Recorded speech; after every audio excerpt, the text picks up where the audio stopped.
Come on. Should I go? Oh, okay. Go. So we've had 7 games so far, 7 weekends, and coming up this Saturday, going to be our first weekend off, guys. What's on the docket? What do you got planned? Since we're not going to be at the stadium or doing a watch party or anything like that. Well, Friday night, I am going to be going to the stadium because the Lady Red Wolves play. So I had to put that plug in, but that's for a later. But other than that, I'm going to be packing to try to move Spoiler closer to alert. the stadium. Yeah. Spoiler alert. Spoiler. Yeah, so I get to go shopping all weekend. So that's fun. But hopefully I've had this thing hanging over my head for like 2 months now, a large purchase that we need to make in order to take our trip across country, assuming Northern Colorado actually has a stadium by the end of June. We were going to be taking a cross country trip to go watch our Red Wolves beat Amon Zide and hope to not get into a fight with his assistant coach, who seems pretty hot-headed. But I Why mean, would I you get reached into out. a fight with his assistant coach? I don't know. It seems to be a thing he does. I did reach out to Northern Colorado to confirm, hey, you're going to have single tickets, and they seem confident that they will, but they did it vaguely. They're like our expectation is that we should have season tickets soon, or not season, but single game tickets soon. I was like, soon's not a very good response, but yeah, I'm beginning to wonder if people are just afraid to give you details. Because I've been hearing of other things. They don't want to give you specifics. They're being vague. So I'm wondering if it's you. It probably is. They're probably afraid whatever they tell me is going to end up on my glasses. So and on the podcast. Exactly. Like they're just going to look through and like, I found it. What about you? What about you, free JCG? What are you doing? I'm going fishing. For compliments? Oh, that would have been a great time to hit the button, but I didn't hit the button. No, that would have. Soccer chat with 2 T's because we're going to chat about soccer, but we're also in Chattanooga, so it's like a play on words. And Chattanooga is a soccer city.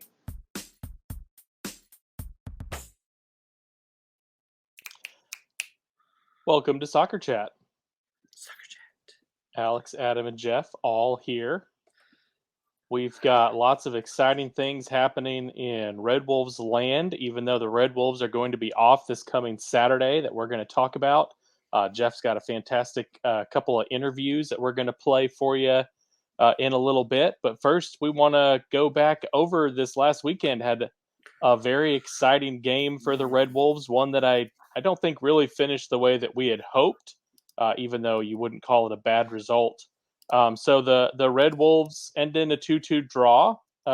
Initial thoughts about the game. What do you think? There's some draws you feel like the draw is actually a win, and then there's some draws where a draw feels like it's a loss. Generally speaking, at home, a draw feels like a loss. But this one certainly did feel like it turned into a loss because I felt like it was a winnable game. So when you go up 1-0 in the first 2-3 minutes, you're feeling pretty good. But as we talked about in the preview, we knew this was going to be a high-scoring game, and at no point did I turn and say, "Oh, we got this" after 5 minutes.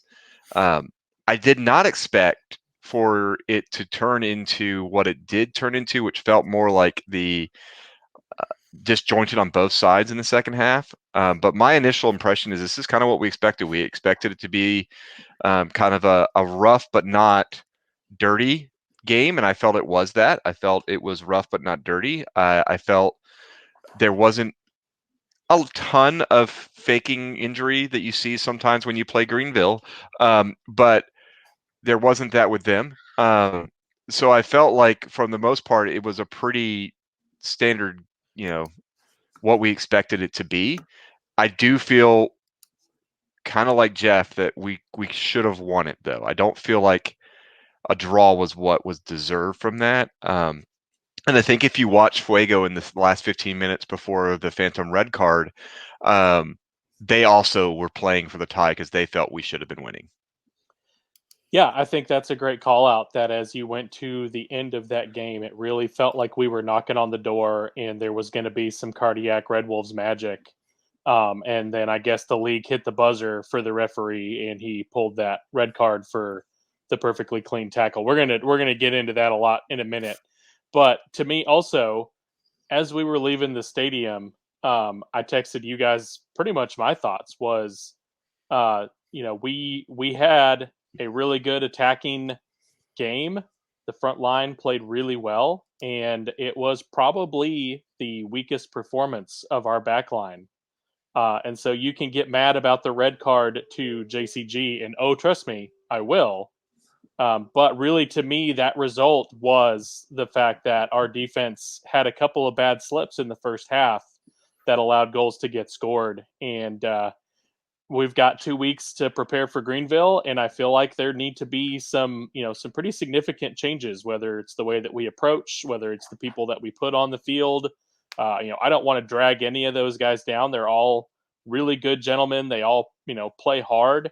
But there are some people whose performances have been very uneven through the first 7 games. We've got the highest goal scoring in the league, but we're giving up a lot, and it's leaking points, and it's got to stop. So I was just going to say, you mentioned the defense. I'm not sure it's the defense that you need to focus on. I think you need to go one layer behind them. I think I'd like to know what it is that Tor has done to keep from starting, because there's nothing that is being done by Carlos to earn or keep that starting role. The second goal that was scored on him was right in front of us. You and I were both standing there right behind the goal. It dribbled through his legs. And it wasn't because it was a great shot between his legs. He did not position himself in a manner not to get beat between his legs. I'm sorry. Professional goalkeepers should not be getting beat in that manner between their legs. I'm fine with you getting beat between your legs if it's a breakaway and you're spreading your body out and it happens to find 5-hole. Not when it's right there, center of you, ball centered to you, and you let it dribble through your legs like you're a 7-year-old in your first game in goal. So that was an that's oddly my call out. specific call out. I feel attacked. Well, I got to say, I do think that Carlos had his better game against Northern Colorado. I think one of the better ones, but this was probably his poorest game. And I mean, it's how rare it's been for us to never have one of our keepers on mention for save of the week or for on the team of the week, and it's not even in contention. And we're used to having really top-notch keepers, and Carlos he's got moments of quality that I've been impressed with, but it's just inconsistent. So, but I'm not going to separate the defense from our defenders and our keeper, because they're all one part, and they feed off each other, they work off each other. That whole area needs work. I'm totally with Adam, and I don't know why Tor is not starting. But then I'm not going to give the back line a pass. But what I'm coming back to is I'm wondering how many available healthy pieces coach has for our center backs. So that's why I am totally agreeing with you on the problem with the keeper, but I'm saying it's the other problem I don't think is and I'll even say that's a bigger problem, but I don't think it's too.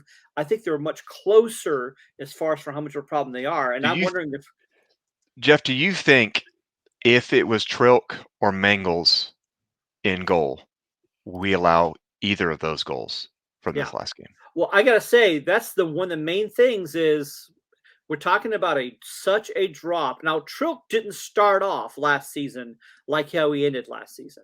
He started off a little sketchy, and he wasn't even starting through the early part. He had to work to get that in, but he got to a stride, and Trilk was, I think by the end of the season, I think he was better than Mangles, and I never thought I would say that.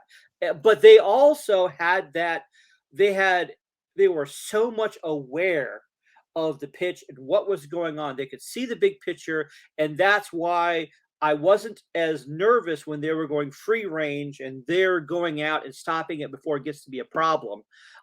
But I have a sense that Carlos isn't quite taking all that in, and he's not anticipating things as they are, or he's not confident enough to go out and get it.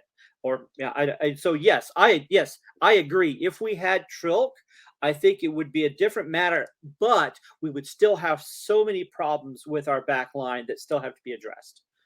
I think that first goal is hard to pin on any goalkeeper to try to save that. And it's created when Andres Hernandez tracks too far into the center and completely loses one of the most dangerous players in the league in Viljan Bijev, Mm-hmm. Yeah, and allows him to get to the line and put the cross in. And I just the way that was coming across, maybe Mangles stretches and gets a fingertip on it, but it's that's hard kind of to what say on that. The second that's one, and so you're talking about a 2-1 win. The second one, I don't think either of those guys allow through. I think you're right. Yeah, I think you pegged what I thought might happen on the first one. That I felt like that was one that Mangles would be able to get during on the cross. Like I felt like he would have gotten there at that point because you saw him do that a lot, right? Where he would tip it over to make it go further than they want it to cause disruption to the cross, right? That's kind of where I was at. But no, I'll give you that there's a chance that a high probability they're going to score on that first one, but I don't think they score the second. I think it's a win. That's where you lose 2 points there. And I think there's been other I just haven't. There's nothing that said to me he's. And this is not. Please take this as best I can. Like, yes, it's a knock on Carlos, but it's not a knock on Carlos saying he's terrible. It's he hasn't done anything to me to say this guy that we have from championship on loan should not be starting. Right? Like he hasn't played at a level where I understand why the guy on loan from the higher division is not starting. That's where I can like. It's not like Carlos was this amazing signing. He was the backup for Tormenta last year. He was the backup for North Texas the year before. We bring in a guy who's highly touted, coming from a championship team, and to not see him starting, you would expect the guy replacing him to be on fire, which does happen, right? Like a guy gets in, there was a small tweak to someone's ankle that was supposed to be the starter. The guy gets in there and he's got a hot hand. You never leave him, right? That I would understand. That's what I'm kind of getting at. I just feel like there's something there, but we can move on from that. Yeah, So we've got a couple I've weeks wondered the where same they thing. may hopefully, get him some first team reps, and maybe we do see when Greenville comes to town Memorial Day weekend, we do see Tor Saunders between the pipes. So turning to the positive, 3 minutes in, everyone's favorite Soul Glow hairstyle sends in an amazing cross to Rafa Again. Again, Yeah. who dribbles the keeper, puts the ball in. And everyone get right with Jesus, because we had a referee give a penalty kick to the Red Wolves. So what do you guys think of the 2 goals? First of all, beautiful goal by Rafa, and yes, that setup by Aaron was fantastic. I think Aaron has really proved his place and has been really shining on our team this year. Rafa is the Rafa that was promised, that we hoped to see last year, and so he's being proficient. It's good to see Tanky on board. I would prefer to have a different type of goal from him, but it was good to see him take that he was the one going to take the penalty, and he took it with such confidence. And I'm thinking that's just going to open things up for him a bit better. So, and yes, it's so rare for us to get a penalty, and of all people, it's Tanky, and I think that was good to see. So, there was something about getting a penalty right after their keeper ran more than 2/3 of the field to celebrate as if they had just won a cup match. Literally seconds later, and then get beat, even though he guessed right.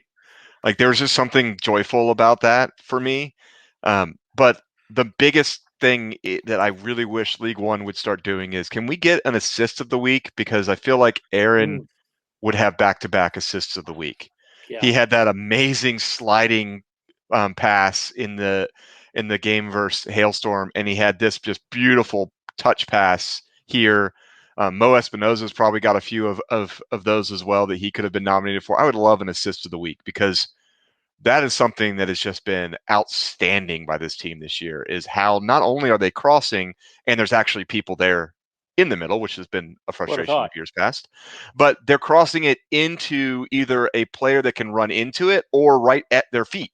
Like they're actually putting it to a player versus it just being a lucky cross. Like the other thing that, if you go back to that goal that was scored where you can hear the announcer say, I'm trying to remember who it was that scored it, Aaron Hernandez is crossing it, and he says, or not Aaron Hernandez, I mean, Aaron Lombardi is crossing it, and you hear the announcer go, and nobody's, oh, they scored. I think that was Mo Espinoza's first score of this season, because he got so used to the Red Bulls crossing to no one for 3 years. Yeah. And they're not doing that anymore. And so that's excellent to see. Well, added to that, Adam, is yes, we've gotten used to some great creative play by the Red Wolves, but last year we lost so many key creative players, including Ricky and Markey. And so two of the most creative players this year are new signings, and we just mentioned that was Aaron and Mo. And that to me has been really exciting, the fact that we're able to maintain that creativity, but we are adding some nice finishing. And it's been some of the best finishing I've seen in the Red Wolves team throughout the past 4 years. All right, so let's go ahead and turn our eyes towards the controversy of the night. It was, late in the game. Let's be honest here. This is not something that happened in the 65th or 70th minute that completely changed the course of the game. I would argue we were very much attacking, but very late in the game, a slide that you could argue was aggressive, to say the very least, results in a red card that anyone who has watched soccer and has any grasp of the game would struggle to think that a true VAR review would uphold that as a red card. No other penalty, he's not on a yellow, so it's not a second yellow resulting in a red. It's a straight red for getting to the ball first, sliding through, and maybe his trail foot trips up the guy. But I have never seen that be a straight red before. What are your guys' thoughts? I think it was the speed. I think it was the speed. He was coming at him, and that is what threw off the ref. And I think he thought it was a deliberate attack kind of thing, but it was actually Jose is getting there quickly to deal with the situation. And we got to watch it on TV, and he is lightning fast as he gets there, but he doesn't have studs up. He's going for the ball. He's going contact for the ball. But in the moment, I'm not defending the ref, but I'm wondering if that is what was going on in his head, as he saw how fast he came in and misinterpreted that. But that ref had a lot of problems in that game, and I don't think he was in control of the game. So I'm not excusing it. I'm just wondering if that had a factor. You could read the indecision in his body on every call he made in the game, except for that foul and reaching to his back pocket and pulling the red card out like that. He doesn't check with someone else to say, do you think he got the ball? Because he obviously got the ball. Like, Jeff, you're saying he's going for the ball. Not only is he going for the ball, he gets the ball.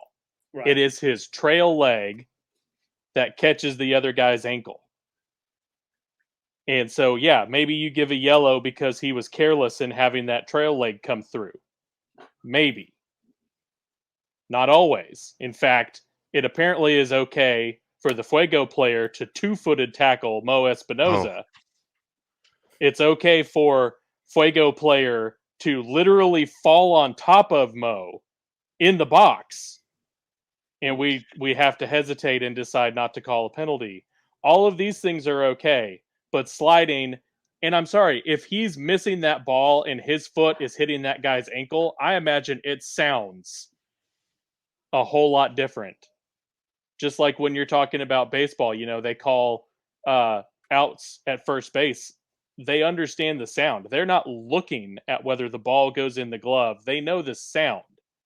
You know the sound of a foot going into someone's ankle as opposed to a foot going into a soccer ball. And so, Jeff, I think you hit it on the head in that it's too fast.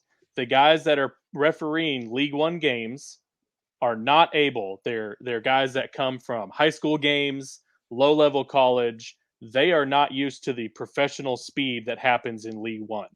And it's time for League One as a league and pro as an organization that is supposed to be improving how referees operate to stop coddling them. This needs to be downgraded. I'm going to say this needs to be. It's not going to be. I've already checked with the team. They had it reviewed by the league. The league doesn't see anything that he did wrong, even though there is an angle on video that shows he's wrong in that Carrera got the ball. There's no, oh, maybe this or that. It's definite that he got the ball. They have got to stop coddling these guys. They have got to start showing replays of controversial calls and dealing with the fact that, yeah, fans are going to be mad because this guy made a bad call. And eventually, he'll be inspired to get better if he wants to keep doing this. But right now, to just continue to reward them, circle the wagons, and protect people like this, it's unacceptable.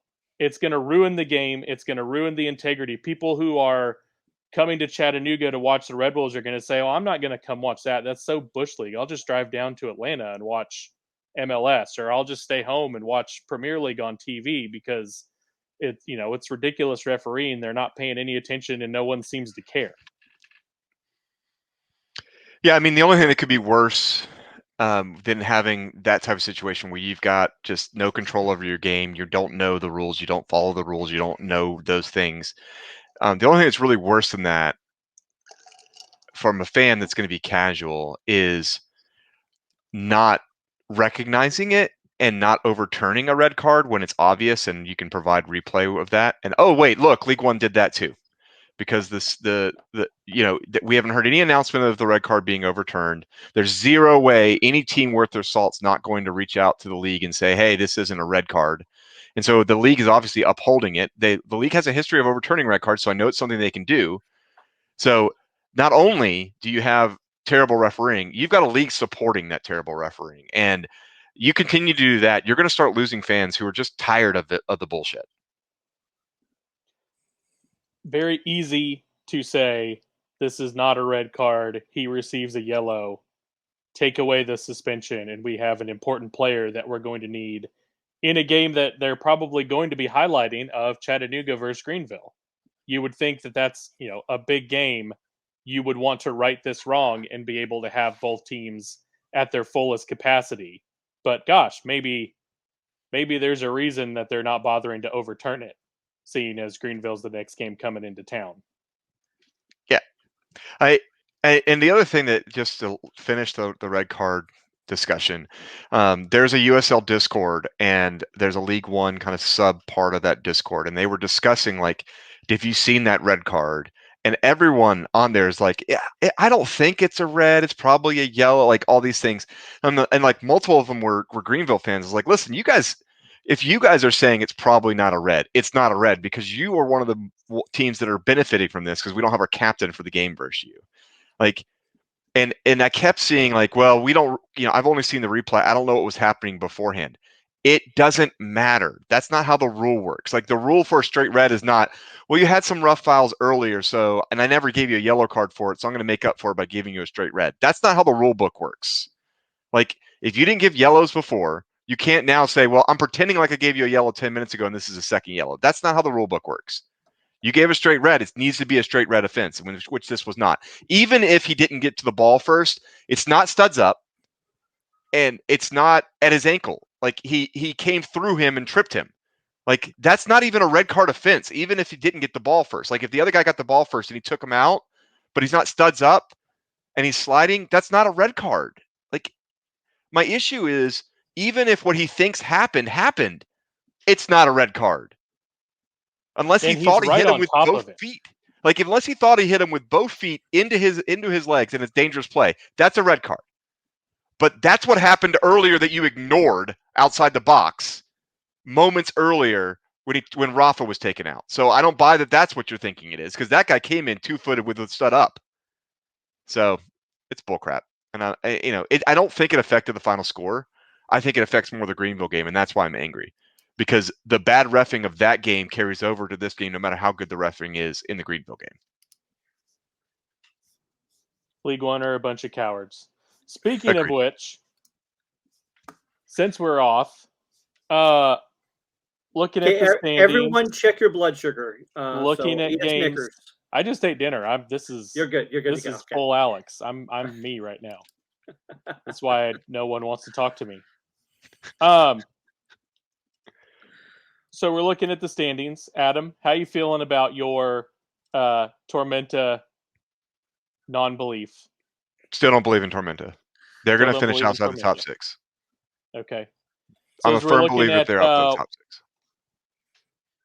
other ones, I'm a little surprised looking at Charlotte, also up at the top of the table, tied with us on 11 points, 3 wins, 2 draws, 2 losses, goal differential of 1. They have scored 11 goals and conceded 10. So Charlotte seems to be the place to tune in if you want just some, USL after dark. Yeah, it's Charlotte has surprised me. I think we were expecting them to go the way that North Carolina did last year, and I don't think we knew they were going to get all these loanees from MLS. Yeah, so they're a surprise, and I still hold by. And again, I've never said that I think that Tormenta is going to have a great season. They're a fantastic team. My statement was, I believe that they have made improvements, and they're one of the most improved sides from last year, because last year they were pathetic. And I could see where they have put the work into it, and they're trying to build. And I don't know where they're going to end, but I was not expecting them to be where they are right now. So no matter what, we're out of first place after this weekend, right? Because Tormenta plays Central Valley. So if there's a tie, Tormenta goes ahead of us. If Tormenta wins, they obviously go ahead of us. And Central Valley wins, they go ahead of us. So no matter what, after this weekend, when we will all be on 7 games, the teams that are in the top 6, we will not be in first. We will either be a point behind or up to 3 points behind. And that feels about right. We shouldn't be in first. We haven't played like a first place team. What's amazing is we've dropped a lot of points that we shouldn't have dropped, and we're right there within 1 or 3 points. That is a good sign for us, assuming we can get healthy and we can start playing like we expect ourselves to. Well, I think it's also an indicator of the good part about USL League One is this is a competitive league. And Unless you're even, Forward Madison. well, they can always look fabulous, them in Tucson. But they can at any point get, you really don't know. Okay, we have expectations of how it's going to play out, but there's surprises left and right. And they're, most of these teams are going to be putting out a lot of sweat, and it's really exciting to see. And I agree, we shouldn't be number 1, but I don't think we should be too far off, because as much as we've let goals in, we've also have been on a lot. We've got some more tweaking to do, but I don't think we're that far off from being the true leaders in the league. So 7 points between the teams tied at first place and the last place team, Tucson, whose only win rankles us. And Forward Madison right now sitting with Union Omaha at 6 points, second from the bottom, with a lot of draws for the two of them. So very interesting. As we're looking at this weekend's matches, is there any game that you're wanting to tune into? I mean, I'm thinking Tormenta Central Valley, because they're teams that are near the top.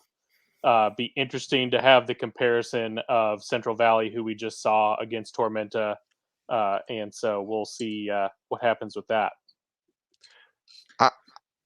I don't know if it's just because I'm a terrible person. I like watching Forward Madison lose, and I expect the Independents to beat them pretty handily. So that would be fun to watch. Honestly, I'm intrigued to see what Richmond does, because Richmond's been really kind of hit or miss. So what do they look like versus the team in last? Like, are they really something, or did they just have a good streak to start the season? Because they lose to Tucson, they'll go to 8 total points in 7 games, and that's pretty substantial. That would be 1 win in their last 6 out of 7 games. So that would be surprising. That's I think the game rematch of the first game of the season where Richmond won 4-0. Yeah. What I think, and the one I'm interested in, is the Greenville game at North Carolina, partly because that's who we play next, and you kind of want to pay attention to that. And both these teams are mid-pack, but you're seeing the Greenville, who had a horrible start, starting to chip back. So you kind of want to watch that. I don't know how I want to root for it. Part of me wants. I like a lot of the people from Greenville, and we've had some good interactions with them. So I don't loathe Greenville. I have a lot of respect for the team, but I also it would be better for us if they didn't win. So there's kind of a mix with that. And I haven't had a chance to really watch North Carolina too much this season, so I think that's going to be the one I'm going to watch. I'm a firm believer in root for ties unless it's forward, root for with the other team to beat them. That's kind of where I'm almost always stand when it comes to watching other teams in League One. I want ties and I want boredom for them. See, unless it's forward, I want them beat 4-0. I have lapsed forward because they got passed up by Union Omaha, and now they've been passed up by Hailstorm. So I think that they are Madison's number 3 on the Loth level for me. Well, Hailstorm has no fans. They have a Even front if they office had run fans, they don't have anywhere to put them. Yeah, they have a front office run supporter group that's begging for people to fill out a form online to join. That's also run by Linners and Woozers, which I don't know who they are. They're some sort of soccer Twitter feed. So they don't really bother me. Like their coach, for whatever reason, riled up their players to be a-holes when they came here, but I still really like Leo Falla. I think he's a great guy, and Yeah. Marky's always been nice. So more power to him. Put it this way, when Eamon Zai gets fired because he's not a good coach, I will not have any dislike for them. I cannot say the same for Forward Madison and their fan base. All right, fair enough. But yeah, I'm going to see what happens with North Carolina in Greenville. Partly, I want to see what North Carolina is made of, and I'm still trying to figure out what team is Greenville going to be this year, because they've shown flashes of brilliance and shown flashes of non-brilliance. Also, not League One, but Saturday evening, kicking off at about 8:30. Our good friends Jonathan Ricketts and Ricky Ruiz with Rio Grande Valley going to be taking on San Diego Loyal. So check that Good one deal. out on ESPN Plus while you got time. All right, so last Red Bulls question before we get to our interviews. And I'm going to start with you, Alex, because you very rarely get to start. Which new signing so far for the Red Bulls has been, in your opinion, the best? I think this is a very interesting debate. I think there's probably pretty clearly two people that the three of us are thinking of when we bring this up. And I am going to give it to Aaron Lombardi. You were wondering who we were going to have as a replacement for Jonathan Ricketts, who could get up and down the field and do all of that. And I think he has been able to do offensively, defensively, everything that we wanted from a left back and what Coach Obleda has wanted. And I think he's been really impressive. Someone that I don't think anyone knew anything about when he came. He played some Serie D. Was from University of San Francisco out there in California, so he was not very well known. And he's just another one of those people that Coach Obleda spots and brings in, and man, they impress. Yeah, I think the other person in contention has got to be Mo Espinoza. And it's interesting we mentioned these two, and we also mentioned Ricky and Ricketts. And they're not complete swaps, but they're both are interestingly filling a lot of those same roles. Mo, I think, has shown a lot of agility and speed. He didn't look like he'd be as fast as he is. And he has also shown, I think, a lot of tenacity. But I got to agree with Alex, and I think it's Aaron Lombardi has just nudged it just enough and is such coming out of nowhere. He just comes back out. Okay, how do I word this? What he's doing on left back, even if our right back looks good, he makes him look bad because he's doing so much on that left back role. And he could get up that pitch so fast. And I think that may be one of the reasons why we're seeing Rafa really come alive is because Aaron is working, is feeding him. So I agree with both of those selections. I would actually probably go with Mo because of the fact that he's a trialist that came on. He earned his way on through a trialist, and that really makes him the best signing because he not only is he that diamond in the rough type that Coach Obleda has proven to be able to find, but he brought him. He took the extra effort of making a point of being here. He played last year for a NISA team in California, so he came out to Chattanooga. It's not like he's like a Dalton guy or a guy who played school ball in Atlanta or in Knoxville. He earned this himself and got his position. I think the only other person that could have possibly been talked about in this would be DJ Benton, who I think has also had a pretty quality season so far. But I think I think those other two are definitely our top two, and I think DJ would come in third, in my opinion. I agree. I think DJ has shown a lot of quality, and he's still.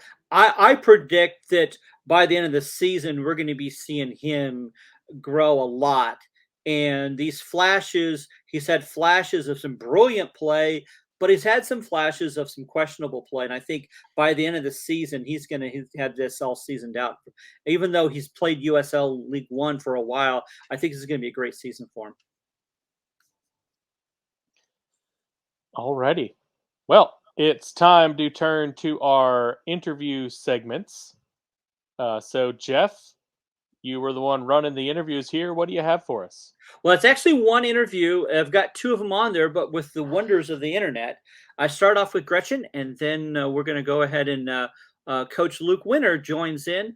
And we have the first match ever for the USLW. A home match for the Lady Red Wolves. Same team, new league, new stakes. And I'll let Gretchen tell you what's coming up. That would be Red Wolves president and GM Gretchen Hamill.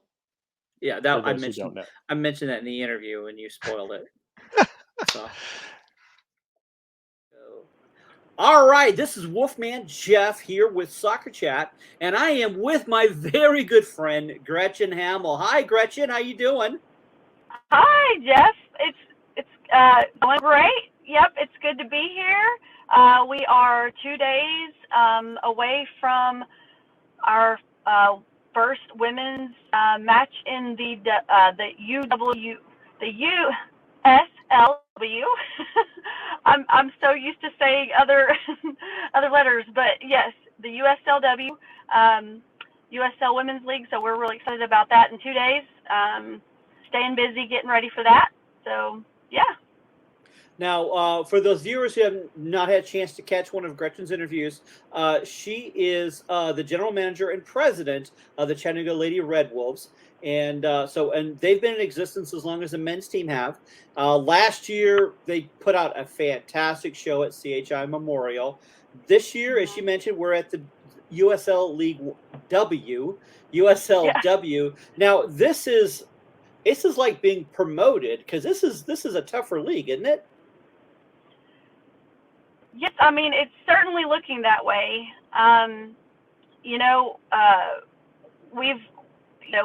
We've been playing for the last couple of years, and there's never been a game that's been easy for us. Right. We've always felt like we've had really good competition, but this year, just by what we know about the other clubs and the players that they're signing, I mean we're going to have our work cut out for us.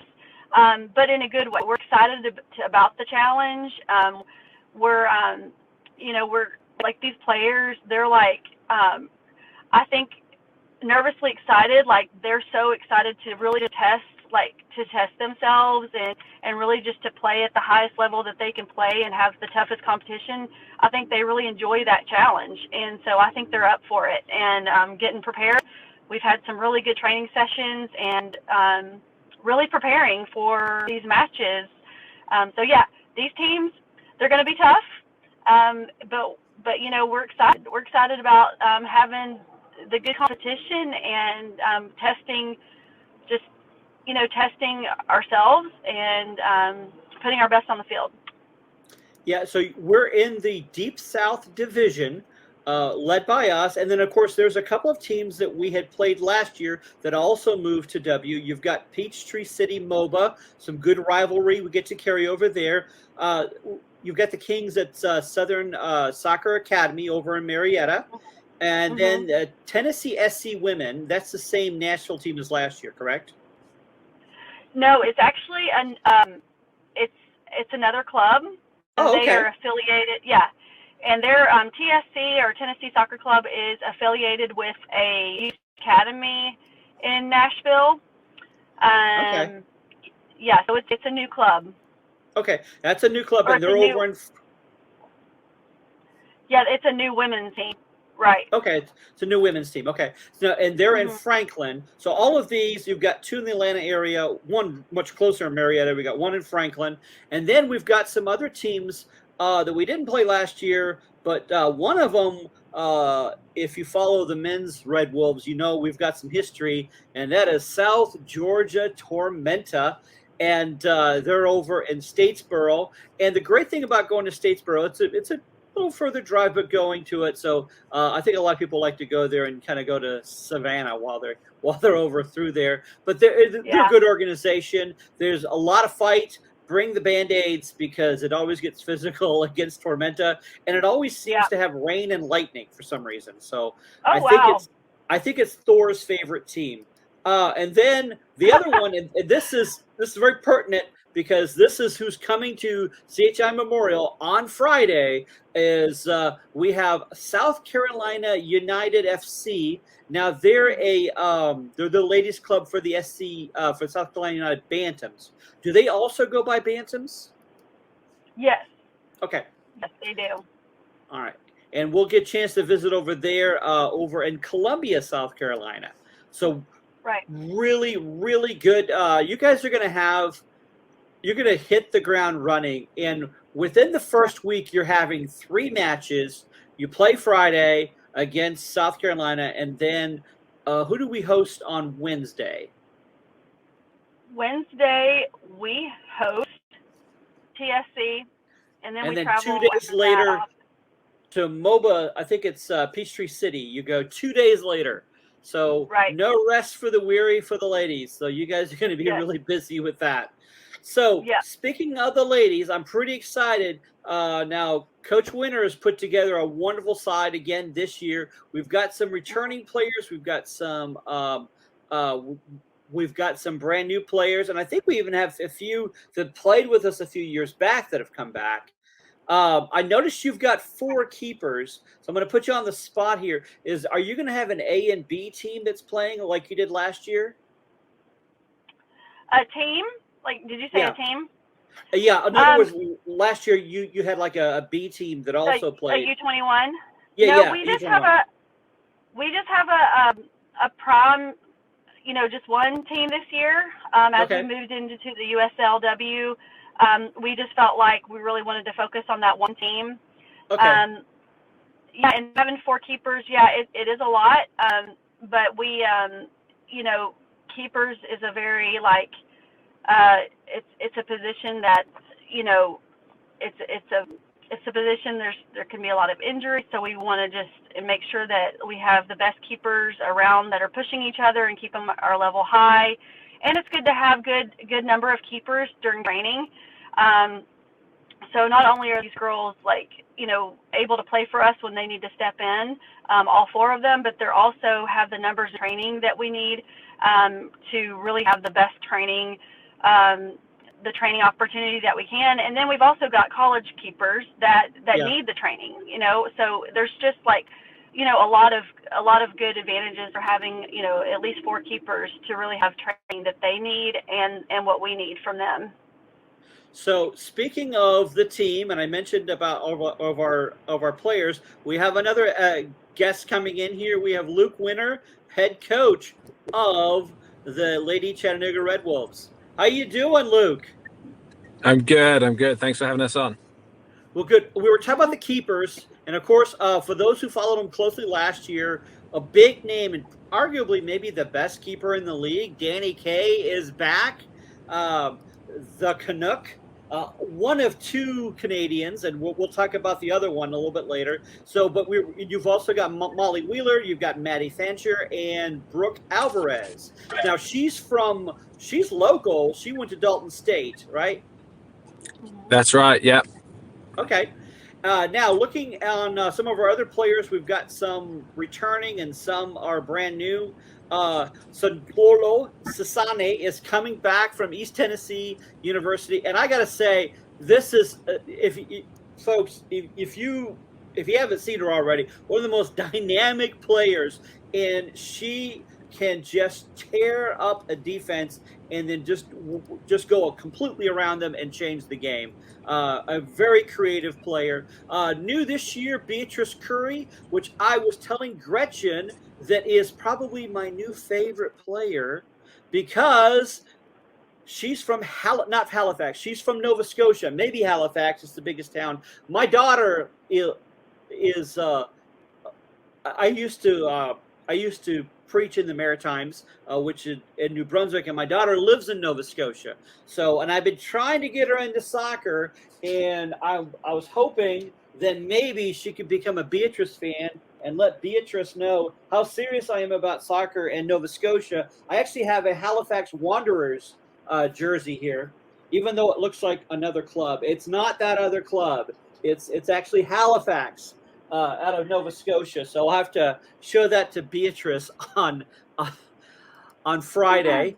You've got Kate Dirksey coming back, Maddie Farrell. You've got Alexandria Fletcher, who's I think a new player. Kelsey Keisling, Ashley Grant, Summer Hernandez is back. Holly Massey is now she was off for a while and she's back. Now she's from Cheshire, England.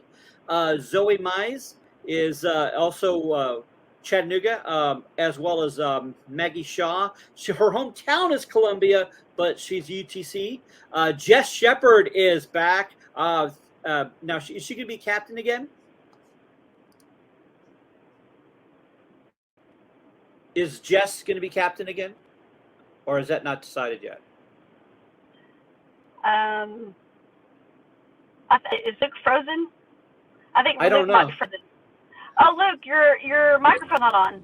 There you go. Oh. Okay. So I'll find out if she's the captain this year or not. If Jess is it Jess who's captain? Jess Shepard. You see me? Okay. All right. Good. All right. So I was right about it. We didn't make it kind of. Yeah. Hey, you know what? Making it awkward pauses is very much on brand for this podcast. Mackenzie Smith, UTC. Hannah Tillett is back on midfield, originally from Indiana, but at UT Knoxville. And I think we probably have some other players that aren't on this list that are coming in. Are there any other returning players I missed? It's a good question. I'm not sure. I'm trying to. If I had it in front of me, I'd know. It's okay. That's all right. Well, I'll tell you what. We'll have a chance. If you follow us there on Twitter, we're going to make sure we're going to put up the when they put out the team sheets. That's going to be out through there. Beth and I are playing on Coming Friday, so hopefully we get a chance to talk to some of the players there. So you guys were on the pitch today on practice, Coach. How are they doing? Are they ready to take on South Carolina? Yeah, it's been a quick 2 weeks, that's for sure. With players coming in and having to leave for graduations and different things, but we're as prepared as we can be. We'll get better as the season goes on. There's no doubt about that. But I'm excited to see how they do. Okay, very good. Now, this specific match coming on Friday, which is our home opener, and Luke Winter wants to pack it out. He loves the crowd because he knows that his team gets a lot of energy from there, and feel free to make a lot of noise. But this team that's coming in, what kind of scouting have we had? So what can we expect them to bring on the pitch against us? That's kind of the problem with a new league and new teams. We know very little about each other. I know that they played on, I think it was Saturday evening. I know that the game was a tie, but the knowledge just isn't there yet for all the other teams in the league. So we've just been focusing on ourselves, make them worry about us. Well, last year, I tell you, we were a force to be reckoned with. One of the things I really loved watching is our pressing and a lot of creativity. I'm assuming, is that something that we're carrying over this year as well?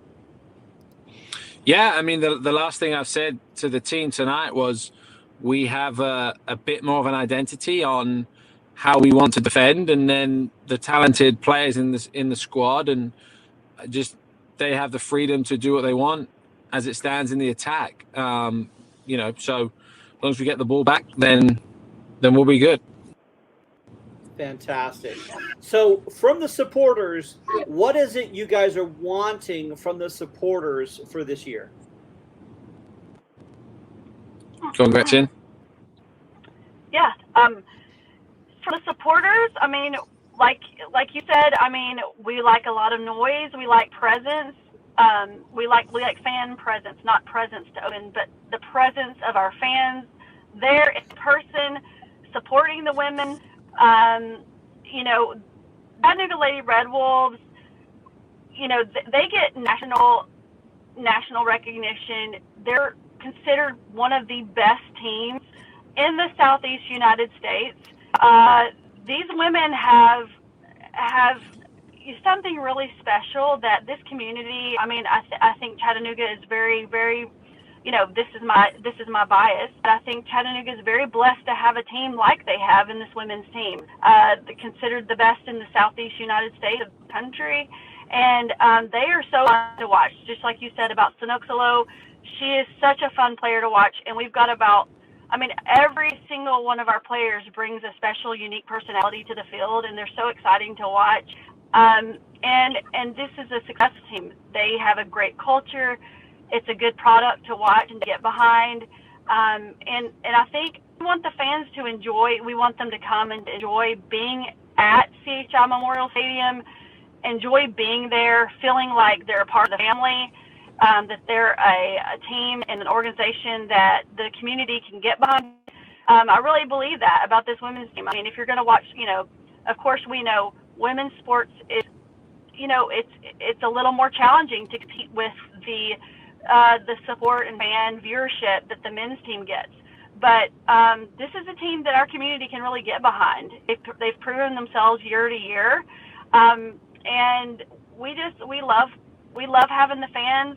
If we can have consistency from our fans, making the noise, getting out there, coming and meeting the players after the game. The women players love that too. They love meeting the fans and putting a face to the people that support them. And just getting behind us and being consistent with that. Noise, the little color thing that you guys, the smoke thing, we love those. Like, it's exciting. So yeah, just be there and give us some support, and I think we'll make you guys proud too. Well, fantastic. I know you can call the front office. You can call the office. I know my friend Ty, the ticket guy, can get you settled up. You can also get tickets online. And what's the webpage for Chattanooga Lady Red Wolves? It's chatladyredwolves.com. chatladyredwolves.com. And you'll get a chance to get tickets there. You can get season tickets are still available, or you can get day of tickets. Now, the seating is similar. It's the same as the men, and there is no bad seat there. But Right. I believe there's still options in that top seating. You get right in the front. You get closer to players. You can hear Luke yell at them, and it's quite a lot of fun. What other game day things would a fan expect when they come on Friday, as far as for what are they going to see when they come to the gates? Or is there going to be the food trucks there like we have with the men's games and all that? I'm really asking about the food trucks, really. So, and Luke, you jump in whenever you want to, but so for the women's matches, they basically pull out, the food trucks based on kind of like a percentage of, the fans that we expect to have at the game. Yeah. And I do know that there will be concessions there. Okay. There will be, like whatever the CHI Memorial concessions. I'm not sure what food trucks will be there, if there will be food trucks, but I do know that CHI Memorial will be having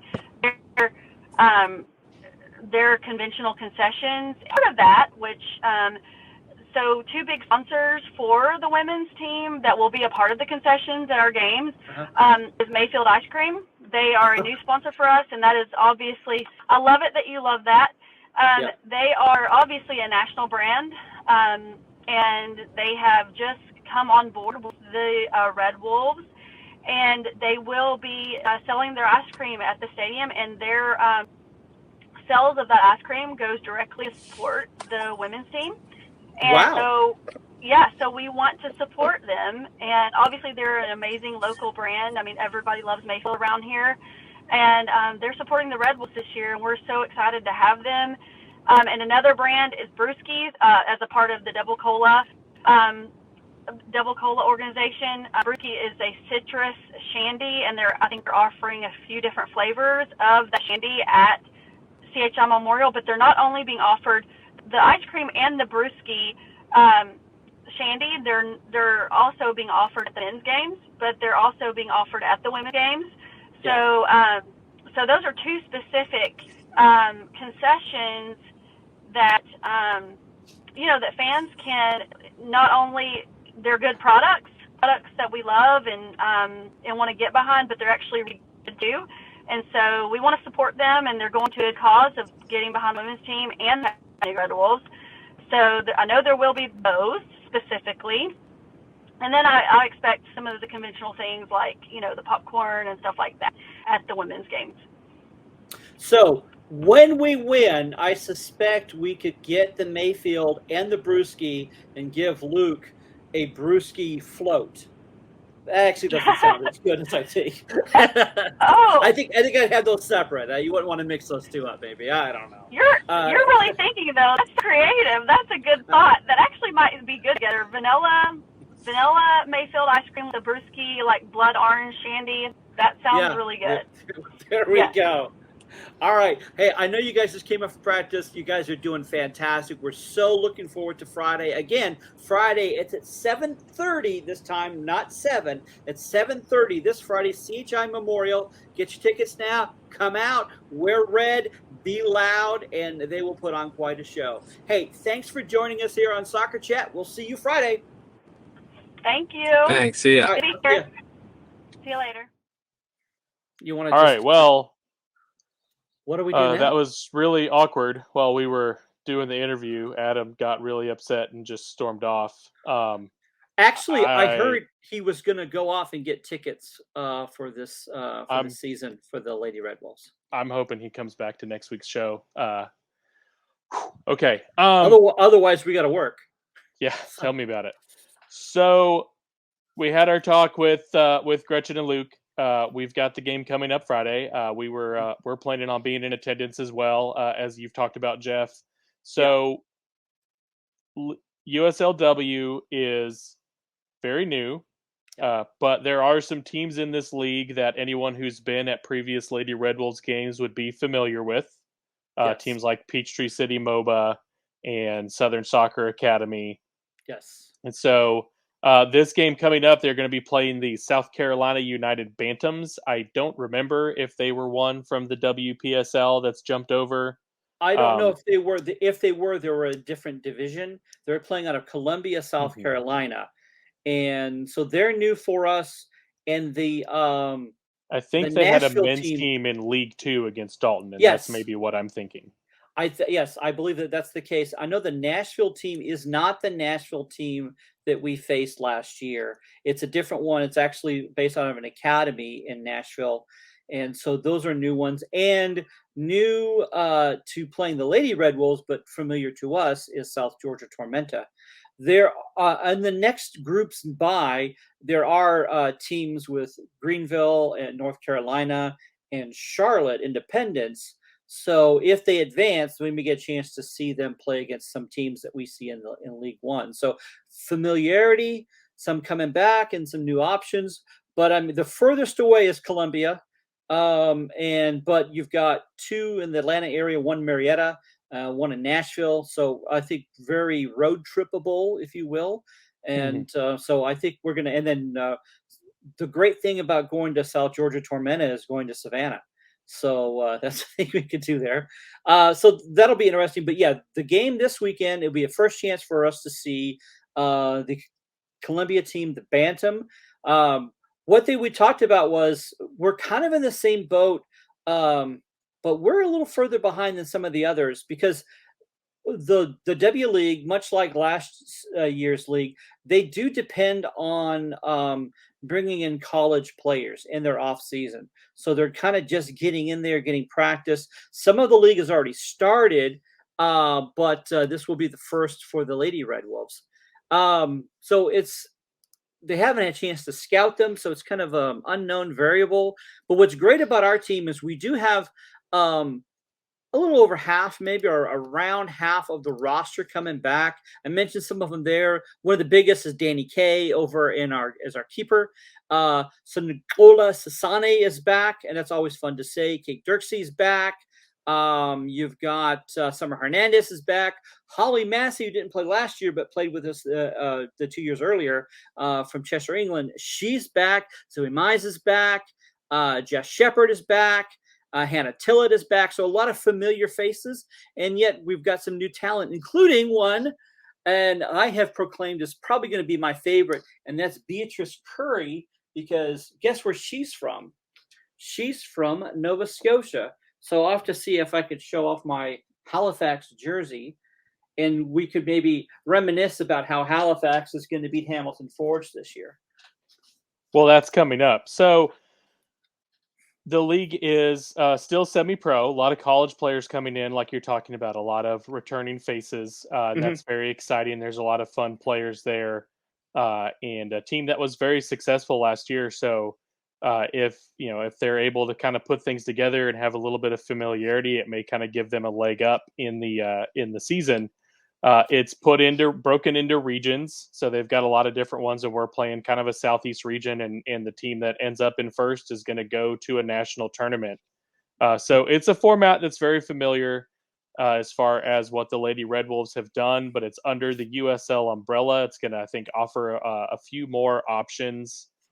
There is a USL Professional Women's League, so a second division women's league that's going to be coming online.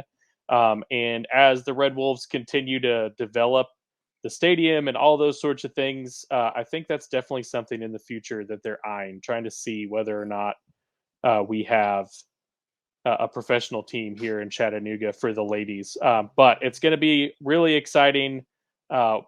I can't wait to get out there and see what some of these returning players are able to do. There's honestly no reason to not head out and watch a game. It's very entertaining, very family friendly. Gretchen does a wonderful job putting on a good presentation whenever those games occur. So, Jeff, do you have it's hard to say, not knowing really anything about South Carolina Bantams, do you have a score prediction since we don't have a men's Red Wolves game to predict? What do you think the ladies' score would be? I'm going to go with 2-0, and I'm going to go with Summer and Hannah Tillett are our goal scorers. And I think that Sankola is going to get at least one of the assists. I think because we have enough returning, I suspect we're going to see a lot of that same attacking and a lot of pressing. So I think it's going to be pretty good. The only questions I have is we've got some of our defenders we got some coming back, but usually the names that really stick out are those who are more the advanced players. So we'll see how some of these we've got some new center backs too there, but of course we've got Jess Shepard leading the line in the back, so I think we'll be fine there. But I just want to see how we're doing in the middle, and our forwards are a lot of them are returning, so you're going to be seeing a lot of that attack there. According to Lady Red Wolves social media, Jess Shepard going to be riding high, just recently got engaged. So congrats, Jess Shepard. Yeah. And we look forward to seeing all of you on Friday. Wrap up the show really quick. English Premier League decision day. Jeff, do you have any faith at all in Aston Villa beating Man City and making it interesting? Aston Villa's not playing Man City, or unless it's not the Sunday game. You're talking about? Oh yeah, I guess they have a game before. Is it on Thursday? Today's Thursday, isn't it? Must be Friday, because I think. Was it not? I'm pretty sure it was Manchester City. And Villa. Let me go check. No, I thought Villa played one of those. Oh, it is City. Never mind. I was thinking Villa. Oh no, it was today. Villa was playing Burnley, and I thought Right. they would take down Burnley, and they ended up drawing with Burnley. And I thought for sure Leicester was going to fall to Chelsea, and that puts us a little more precarious. So you've got Man City doing Aston Villa, and then on the other side is you got Wolves at Anfield for Liverpool. We're sloping. We're kind of like the Red Wolves last year, where we're just sliding into the end of the season, but not in a positive sliding into the season. We're safe. We're not going anywhere, but we could at least keep 8th place. But we're kind of afraid if we're going to get passed up. So I don't, Man City came in and I totally expect that Man City is going to beat Wolves. Usually. Now, not always, because we've been able to get on them. But the game of the Kevin De Bruyne getting a hat trick in the first 20 minutes was pretty humiliating. And the man is brilliant. Don't want to take it away from him, but that was kind of rough. Part of it was we're going through issues on Wolves right now, but I still have to point out that right now Man City is they are steamrolling, and I don't think either Man City or Liverpool are going to take this game easy. It's going to be pretty brutal on them on the West Midland clubs this weekend. Okay. Now Chelsea, So, you guys even are more vague playing answers Watford. to questions that I ask. Chelsea's What? playing Watford. That game is absolutely meaningless. I wasn't vague at all. I said Man City's going to take it, and I said Okay. Liverpool's going to take it. So, do you see Leeds staying up? That's the other kind of big game. You've got Leeds taking on Brentford. You have Burnley and Newcastle, and that's really the other one in the table as trying to figure out. So, if Leeds can win by 21 goals, then they may still be able to move up. What do you think about that? Well, right now, it's actually they don't have to quite do that. I think if Burnley loses, Yeah, if Burnley loses or if ties and they Leeds win, yeah. wins, they get into it. But they are certainly at the disadvantage. So, and this is Burnley and Newcastle kind of are two teams that play for draws. And so something really screams at me for Burnley Newcastle is going to be another draw. And Burnley is so frustrating to watch sometimes because they don't necessarily play to win. They play to not lose. Where Leeds is going to go right at Brentford. And I think Brentford can take Leeds. But I do think that Leeds are going to go out with a shout of glory. A lot of people were not necessarily rooting because they hate Everton. I think it was the history that could have happened, and they want to see something historic. But they saved their tail today. But their last game is against Arsenal, which, unlike what Adam was taking on, I think it actually is going to be a good game because I think Everton has a point to make still, even though they're safe in the league. I think they want to end on a high note because it's not been a very good season for them. I think here again, now you have all the games kicking off at the same time. Yeah. So if Arsenal is able to come away with a win against Everton and Tottenham stumbles against Norwich, they are able to slide their way into Champions League in probably the most glorious fashion, getting to jump over Tottenham as they lose to the worst team in the league. And so that would make Adams Saturday or Sunday, I would imagine. But of course, he's going to be missing it because he'll be out shopping. Anytime Tottenham loses is a good day for Adam. But of course, this game would be epic. And you know what?